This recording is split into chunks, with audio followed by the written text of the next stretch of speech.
Welcome back to another episode of Legacy Battle. I'm Michael Adams. Michael Adams, my co-host tonight from Steelers Nation South, Rollo Coffin, the Canadian Baseball Hall of Fame, Scott Crawford. We have a career interview for you tonight. We are joined by a BMX record-setting, all-time great Hall of Famer, John Purse. John, thank you so much for coming on.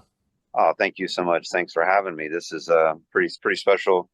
It's an honor to be here. Thank you.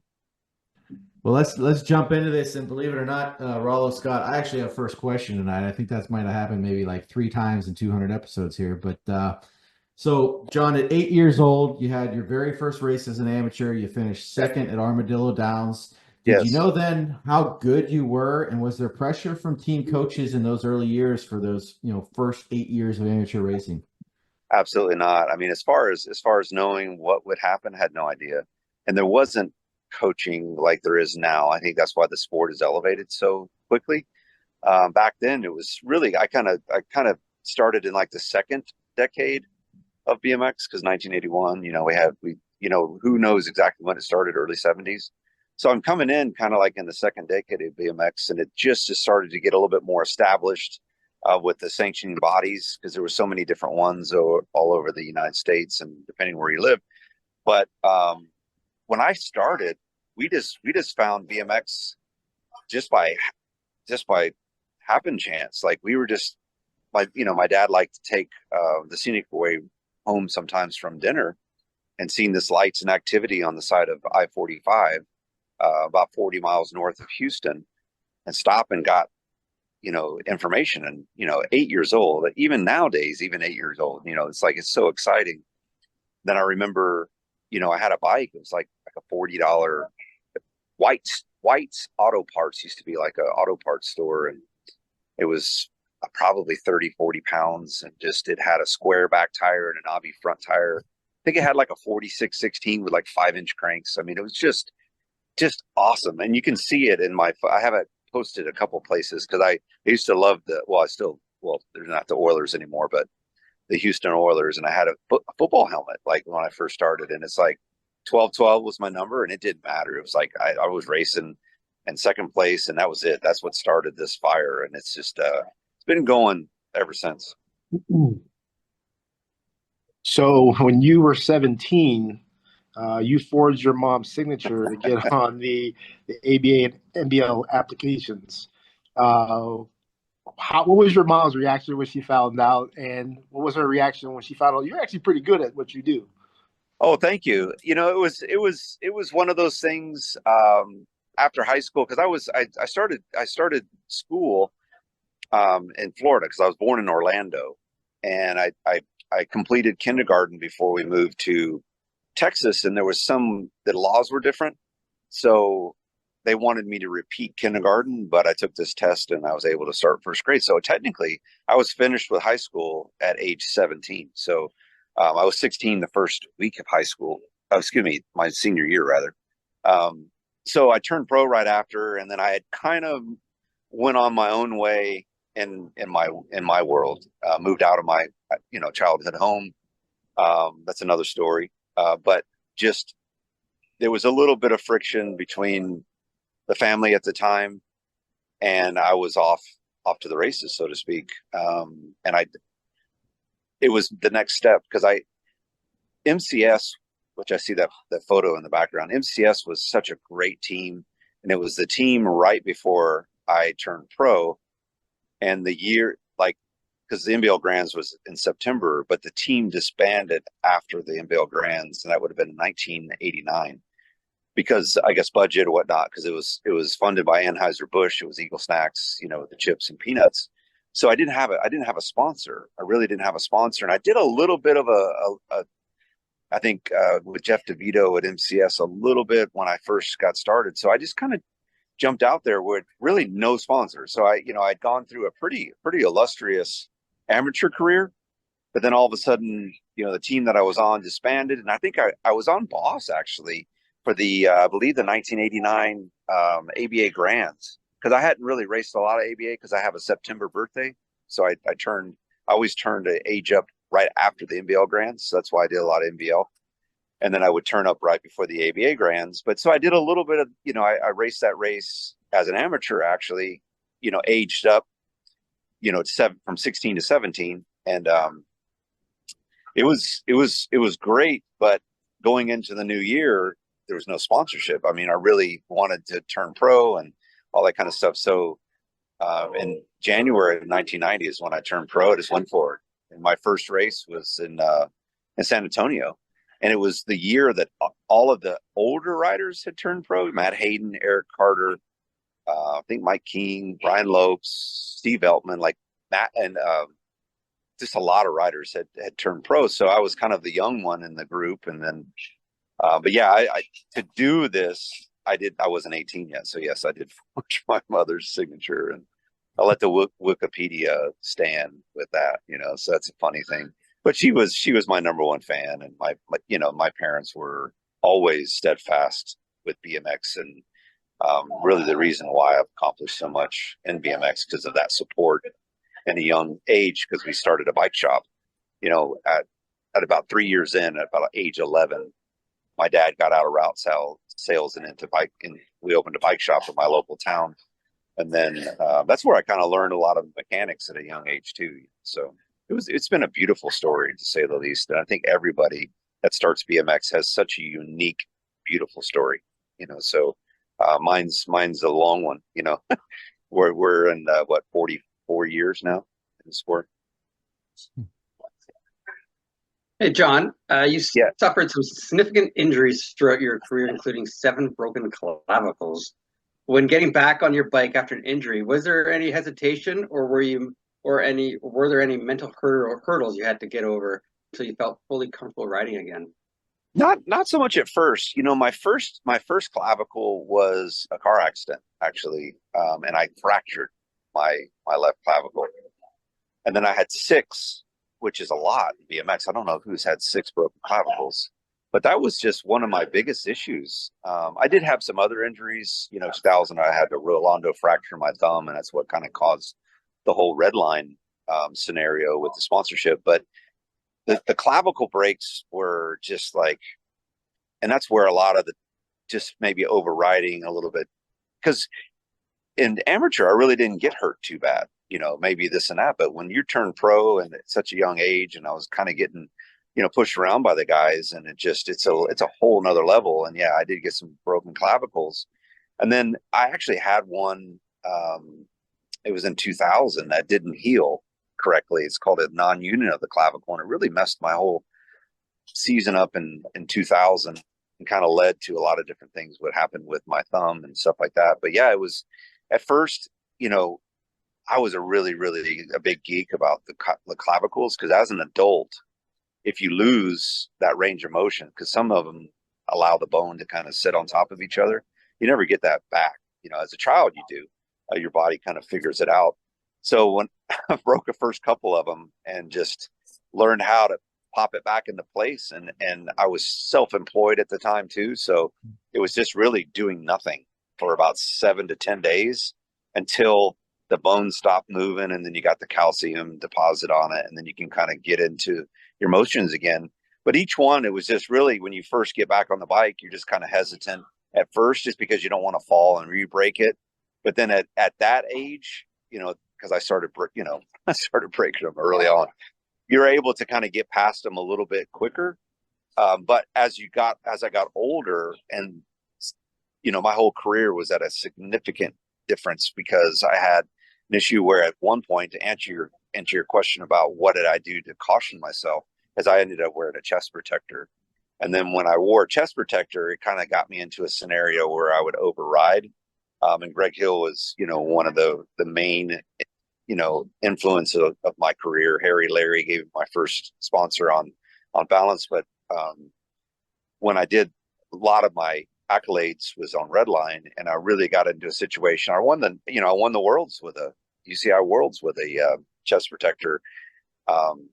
And then I won the ABA grants with one. So yeah, it does. I think as you get a little bit older and stakes get a little bit higher as far as where you're at in your career, who you're sponsored with, you protect yourself a little bit more. But I ended up having a non-union of clavicle that really had to get surgically repaired with a plate and 6 screws. And then I then a month later I broke my thumb, and then everybody knows the story about redline. So it was really breaking the clavicle. Kind of was a really like a menace to me in my career. So you've had a few nicknames through the years because of your style of racing, the Jackal, the Vigilante. Do you feel they were fair, and do you prefer one of them? Oh, Jackal for sure. Jackal is my favorite. Um, but the first one, what was it? That was one because there was still the Terrible 10 was still in play, and then the Vigilante. That's the one that bothers me actually the most because I wasn't really a vigilante in a bad sense. I was the guy that was just protecting myself because I kind of have red hair. It's not as red anymore, but like I kind of had that temper to where I was just trying to fit in and do my thing, but these guys just didn't want to deal with it. As a new one comes into the class, you really it's one thing, but when you first jump into the class, you're kind of overriding a little bit sometimes, and maybe you make a little bit too aggressive of a move here and there. You're just learning the ropes, and then you get parked into like an announcer stand in 1990 by Pete Lonkarovich, and then you learn your lessons a little bit. But yeah, Vigilante was a little bit one. I was like, man, I'm not a Vigilante, but Jackal is my number one. It's my favorite. Eric Carter. I'll tell you a little story about that one. A lot of the pros, Eric Carter, I think Jason Richardson, the Foster brothers, and I think Danny Nelson, they were at a race. We were at a race somewhere early in the season one year, and they were nicknaming everybody. And then Eric Carter nicknamed me the Jackal because that's a mean dog, and I was still just from my aggressive stance. So that's been my favorite, and that's the one that everybody calls me the Jackal. Just I'll get people to say, "Hey, Jackal." so John and Jack, same too. So that's the one I like the best. All right, John. Hey, riding as well as you did and having so much success as you did, I'm sure you felt a target on your back, and some rivalries were developed with other riders. How were you able to deal with all this and still be as successful as you were? That's a great question. When you're chasing the rabbit, I call it, you're just going out there trying to win and do everything you can. And then I had such an influence from Harry Larry and Greg Hill and a lot of ones, even Eric Root towards the end of my career, just really that support to help the mental side of things. But for me, I was fortunate enough to have enough influence and to learn on my own as well that I was successful.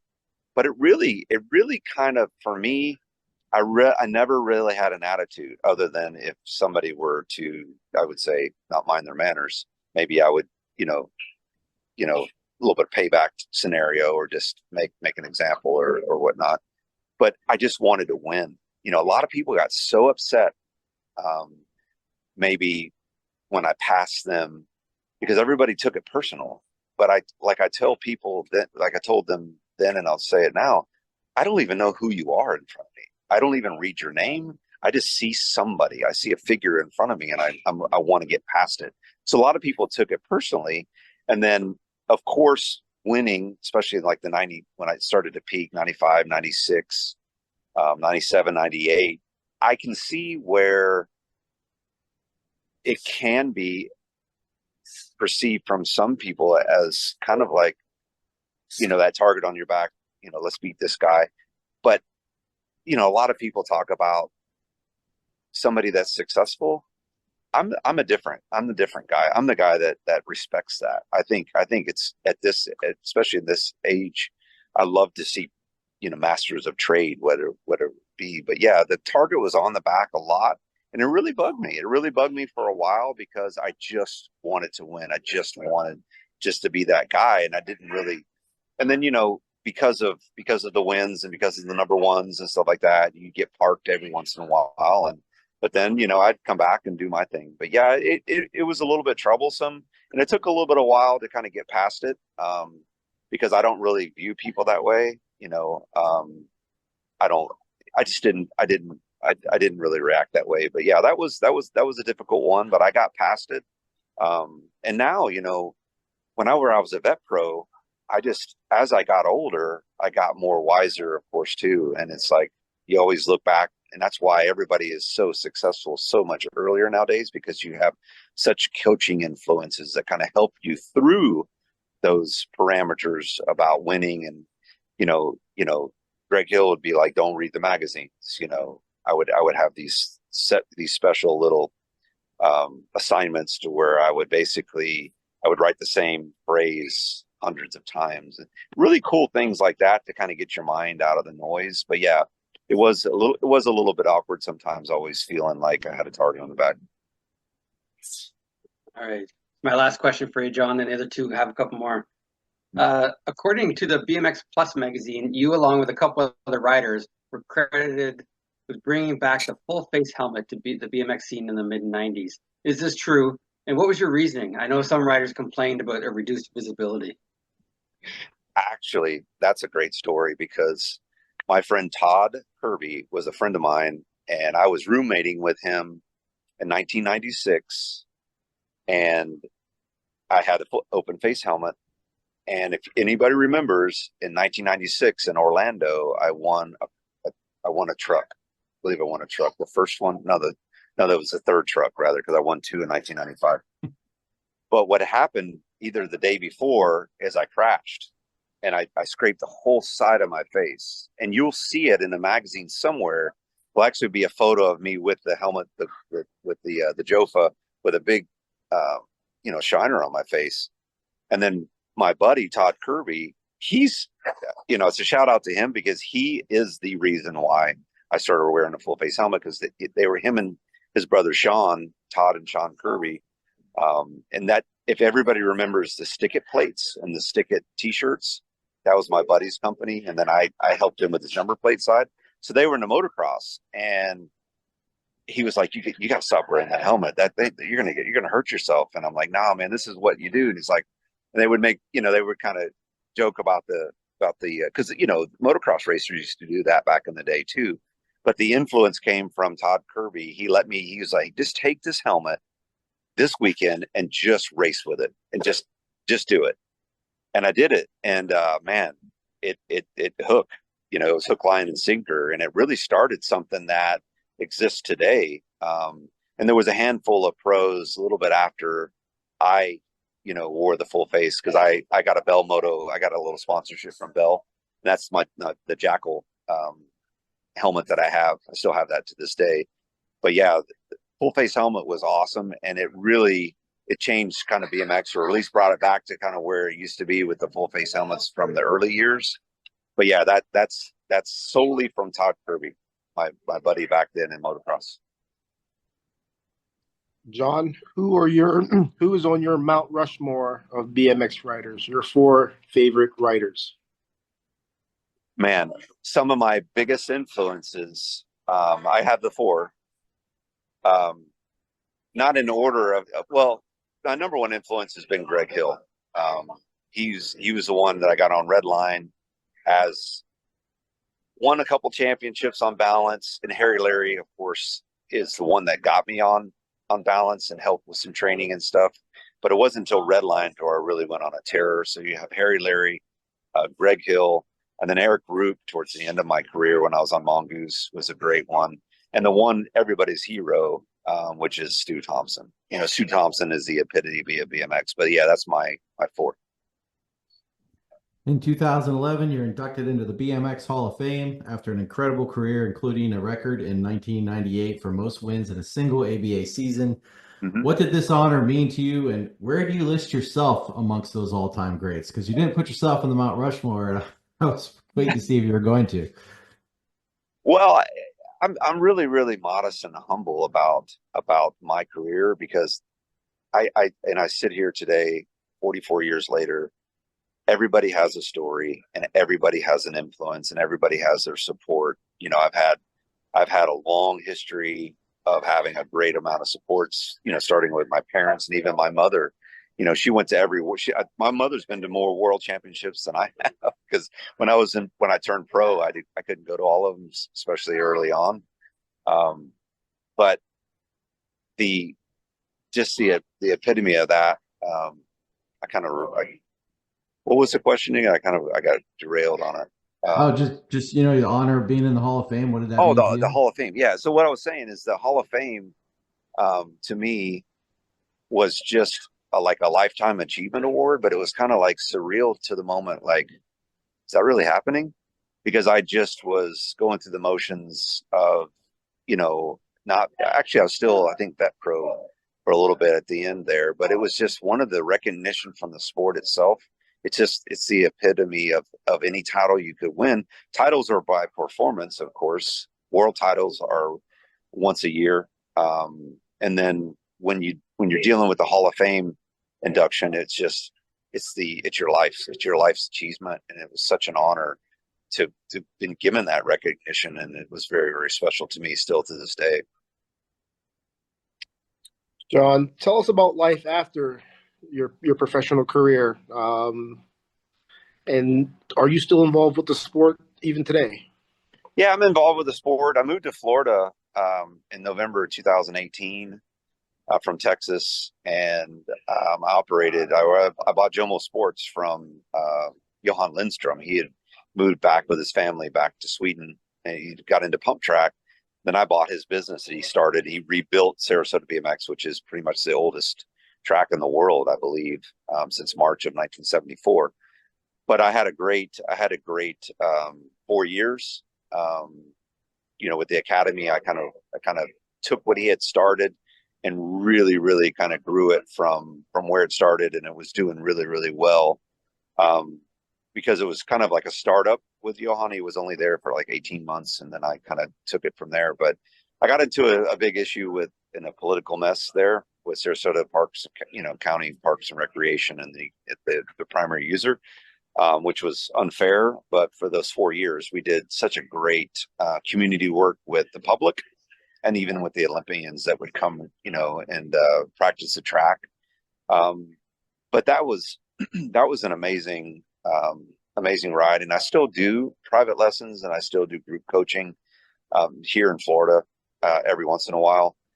But after BMX, when I was a vet pro, I went to University of Houston, Clear Lake. I got a certification in purchasing supply chains management. Actually was a procurement manager for an oil and gas pipeline construction company. I've had my own landscaping business. I just picked up the shovel, so to speak, in a different way. And got into the corporate world. I worked for Goodyear Tire and Rubber Company as a national account specialist. I dealt directly with Penske Logistics in my role there in Houston. So I've had some opportunities to really have some corporate roles. I was a real estate agent in Texas. I was renovating houses. I flipped the 2 houses I've lived in my early life, and selling those before I got here. And I'm a real estate agent here in Florida too. So it's really kind of difficult because I kind of hats off to all of the guys that were in the sport, in the group that I raced with, that got a college education, because it really helped them succeed right after BMX really quickly. For me, I didn't. I had some certifications, School of Hard Knocks, but I've been an entrepreneur, and it's been challenging here and there, just from trying to navigate your way outside of BMX, because you never really think it's going to end, and then all of a sudden it ends really quick. And mine ended really quick too, just because of an injury. And then I still had some years to where I kind of redeveloped myself with the help of Profile Racing and Mongoose. But it was really, really tough, and it's been a challenge, to be honest with you, post BMX, trying to find your way. And if you didn't really figure it out, pre BMX, before you retired, it can kind of be a little bit arduous to kind of figure out and find your path in life moving forward. But nothing can prepare you for life more than BMX. So I enjoy what I'm doing. My life here in Florida has been a little bit challenging with the things that I've dealt with, but it's just like with BMX, when you crash, you get back up and get on your bike and ride. And when you break your collarbone, you get tentative for a little bit, and then you be able to get a little bit more courageous. So it's just one of those things where I just tell people in life itself, BMX teaches you never to give up. And that's the same in life. So if you're even involved in the sport of BMX at whatever level you're in, even if you never go to the highest levels, it's still such a great sport for the fundamentals of life itself. Well, a big thank you to legendary racer. We were honored to have you here, John. Just an honor. Thank you so much. Well, thank you guys so much. I appreciated the questions, and it's just really nice. This helps me. guys, you talk about life after BMX, and it's like the coaching roles are great because I'm able to live through the rider, not in a bad way, but just allow myself to kind of see through their eyes and help them. And that's what really helps me after the sport, just being involved. Some people can park the bike and move on. A lot of ex pros have done that. For me, it's just been something that's been such a life passion and such a love.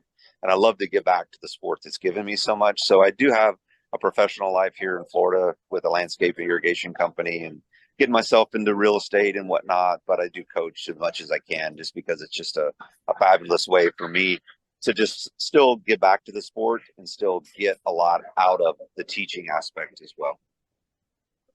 Well, remind everybody, hit that like, subscribe, notification button. I cannot tell you how important that is to any show out there that you watch. So make sure you hit those buttons.